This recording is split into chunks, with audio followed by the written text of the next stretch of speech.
250 gram dream கேக்குக்கு 1/4 cup காய்ச்சி ஆற வச்ச பால் வந்து சேர்த்துக்கலாம். அது கூட நம்ம ரெடி பண்ணி வச்ச டார்க் அன்னாசியில் ஒரு ஸ்பூன் எடுத்து நல்லா கலக்கி அதை நம்ம செப்பரேட் பண்ணி வச்சுக்கலாம். அப்புறம் நம்ம ரெடி பண்ணி வச்சுருந்த கேக்குக்கு மேலே நம்ம இந்த சாக்லேட் மில்கை சேர்த்துக்கலாம். இந்த வீடியோ பார்க்குறவங்க பார்ட் 1 வீடியோ பார்க்கலன்னா பார்ட் 1 வீடியோ பார்த்துட்டு வாங்க. அப்போ தான் இந்த வே உங்களுக்கு புரியும்.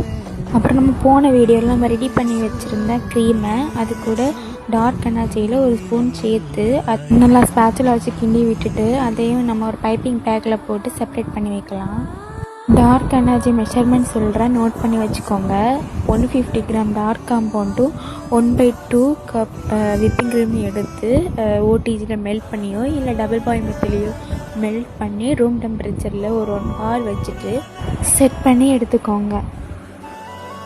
பைப்பிங் பேக்கில் அந்த க்ரீமை போட்டுட்டு ஃபஸ்ட் லேயர் ஆட்டு இதை கொடுத்துக்கோங்க.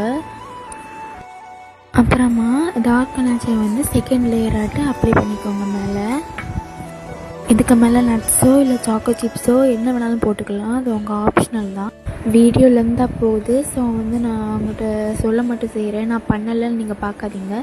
இதுக்கு மேலே மில்க் சாக்லேட் வந்து கொஞ்சமாக உருக்கி வீத்துட்டு மேலே வந்து கோகோ பவுட்ரு தூவி விட்டிங்கன்னா ட்ரீம் கேக் வந்து ரெடி ஆயிரும். இதே போல் யூஸ்ஃபுல்லான வீடியோஸ் உங்களுக்கு டெய்லி வரணுன்னா என் பேஜை ஃபாலோ பண்ண மறக்காதீங்க. Thank you all.